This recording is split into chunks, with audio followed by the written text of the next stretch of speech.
Right then, so the transfer window for the summer 24-25 season is officially shut, and in my opinion, this has been one of Manchester United's greatest transfer windows in years. 100 bloody percent. Probably, in my opinion, possibly we could go as far and say our best since Sir Alex, if we're being real. I reckon we could go that far because it's including the players that we brought and especially as well the deadwood that we've actually been able to get rid of this summer is very important, and that is something that we do need to take into account when we class how great this transfer window has been for Manchester United. So I've got on the screen now, well, I'm getting up now, the ins and outs for Manchester United that we have had this summer. So, of course, we'll go through the ins that we have had. Of course, Joshua Zirkzee coming in from Bologna on a permanent deal to Manchester United. Very important deal. He's a very good creative player who can score goals. And yeah, he's proved it already. You know, he was getting into, you know, obviously he was able to get himself in the right place at the right time.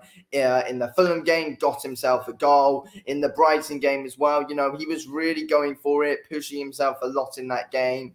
And again, you know, he got a bit unfortunate in that game, but he was really, you know, digging deep and, you know, getting himself into the best positions possible.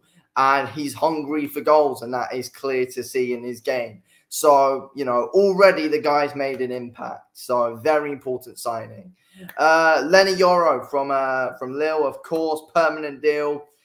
I mean, it's unfortunate that he's injured, but from what we saw of him in pre-season, fantastic. And his stats that he had last season for Lille were absolutely unreal, to be fair. So, you know, he's definitely shown to be one of the best defenders in Europe.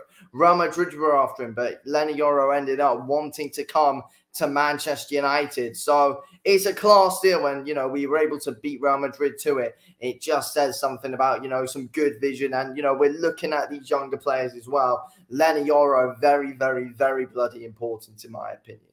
Then we have gone on and got Matthijs de Ligt from Bayern Munich, permanent deal. I mean, this guy, in my opinion, is 100% one of the best centre-backs in the world. It's been proven. You know, he's done stuff at Juve. He's done stuff at Bayern. And hopefully he can come to Manchester United and have a real good similar impact. He's a great team leader, as we know. And, you know, he's got that experience in the best clubs in Europe. And now he's bringing that in to the best club in Europe, Manchester United. Yeah, hopefully De Ligt can really, you know, show his worth at United this season and, well, for however long he's with us. Very important player. Then we have gone on and got Mazraoui from Bayern Munich on a permanent deal. Fantastic signing, Mazraoui. He's already proved himself. He was fantastic against Fulham, fantastic against Brighton, very good on the right-hand side at right back, of course. He's very good defensively, and he can offer a decent amount offensively as well, Mazraoui. I think he's very important. He's already shown his worth, and that is what we need him to bloody keep doing. So, yeah. I'm very happy with this Mazraoui deal, and it's very underrated business what we've done with this Mazraoui deal as well. 15 million, it's an absolute bargain as well. So yeah, great stuff. He's so underrated. People should be talking about him more.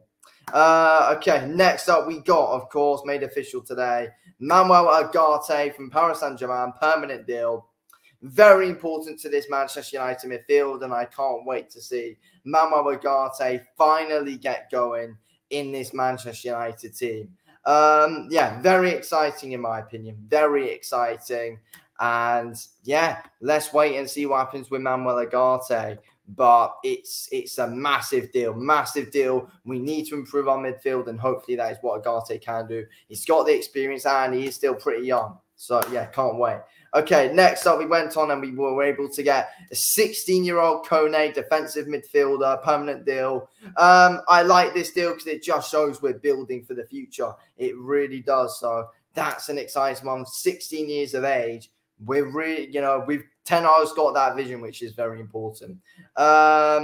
James Overy, of course, very skillful Australian right back. Very skillful Australian right back. He's proved himself at Perth Glory. Good player from what I've seen. I've seen the odd highlights of him, and he looks skillful. He can do his thing really well. Young player. It's going to be interesting to see what he can do in a few years' time when he eventually does hopefully manage to break into the first team at some point. But from what we've seen from him, he has got some good potential. And then we have, of course, got as well one that quite a few people were talking about, Chido Obi Martin from Arsenal. You know, people were talking about this one quite a lot. You know, we've all gone and we've all seen these lots of highlights from Chido Obi Martin, and we all like what we see from him. We all like what we see from him. Again, he's 16, 17 years of age, very young. He's, you know, uses his strength well. I made a video on him as well. Uses his strength well. He's so skillful, got very good pace. I 100% believe Chido Obi Martin will break into this Manchester United team in the next 2 to 3 years. I do think that. Okay, and then we were able to get Herbert Grazic, I think that's how you say his name, from Arsenal, goalkeeper, of course, going into the under-21 team. Again, building for the future. Okay, then, of course, we look at all the Deadwood we've sold. It's good stuff in my opinion. I probably won't go through every single one because there's so many. I'm not going to go through the loan ones. Not going to go through the loan ones because there's no point. Okay, next. So obviously first in or outs. I think again, you know, Alvaro Fernandez. Yeah, I think it was. I mean, he was able to show the odd bit in pre-season at times, but yeah, I think it was definitely best to move him on. Will Fish, of course, gone to Cardiff. Yeah, I mean, I don't think he was ever really going to break into that first team. So, yeah, it made sense. And that was the odd mistake from him in preseason games that we saw.